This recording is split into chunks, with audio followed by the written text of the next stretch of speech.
In town, I was known as the most beautiful and the most expensive prostitute. Every day, gold miners lined up, willing to spend a month's pay just to take their chances. But all I saw in their eyes was lust and greed. It made me feel nothing but disgust and emptiness. My body was a product, and my soul was already numb. Until one day, a stranger knocked on my door. His name was Mike, a humble farmer who offered double the price just to spend a night with me. He quietly told me he wanted to marry me. I'd heard those words too many times before, so I didn't take it seriously. But then, for the next 3 days, Mike kept coming back, paying double each time. He didn't rush to touch me. He just kept talking about his farm, the wheat fields under the sun, and the life he dreamed of. I couldn't help but scoff and said, "I feel nothing for you.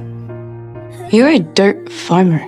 He froze for a second. His face darkened, but he didn't argue. He just left quietly. Watching his lonely back, I felt a strange kind of ache, something I hadn't felt before. The next day, I gathered my courage and begged Madame to let me go. But how could she let her golden goose walk free? She had her men beat me, hard, blood mixed with tears. I was bruised, broken, hopeless. And Mike showed up again. When he saw what I looked like, he didn't hesitate. He handed over everything he had to buy my freedom. His eyes held no desire, only determination. He even got down on one knee and proposed on the spot. When I woke up, I was already at his farm. He gently tried to check my wounds, but I instinctively pulled away. I didn't trust anyone, and I couldn't bring myself to be vulnerable. 3 weeks passed. One day, after he left the house, I quietly put on my old clothes and planned to head back to town. I hadn't gone far when I saw Mike chasing after me. I quickened my steps, thinking he'd try to stop me. I turned and slapped him, yelling, "You don't own me!"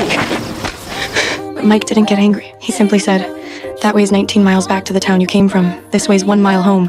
There's food there, and me, waiting for you." His voice was calm, but firm. I don't know why, but I chose to walk the 1 mile home. When I stepped inside, Mike didn't say a word. He just quietly knelt down and cleaned the wounds on my feet. I looked at his gentle face, and for the first time, I felt something warm inside. That night, I tried to repay him with my body, but he softly turned me down. He said he'd wait until the day I truly wanted to be with him. I had never met a man like this. He didn't rush, he just stayed. So I started learning how to be a real wife. In the days that followed, I gathered eggs from the chicken coop for the first time. I tried fishing, even learned how to chop wood. I wasn't good at any of it, but for once I felt peace. Without realizing it, I started to rely on him. Little by little, I opened up. Then one day, the neighbor's baby was born. Mike looked at the child with such warmth in his eyes. He clearly loved kids. But me, I could never have children again. I told him the truth, how I'd been abused years ago by a nobleman. It was a memory I had buried deep, never shared with anyone. But after hearing it, Mike didn't flinch. He simply said, "There's nothing in this world that could make me stop loving you." Still, I felt unworthy of him. I wrote him a letter, left the wedding ring on the table, and slipped away from the farm. I didn't return to my old life. I got a job as a waitress in town. Day after day, I tried to let time wash everything away,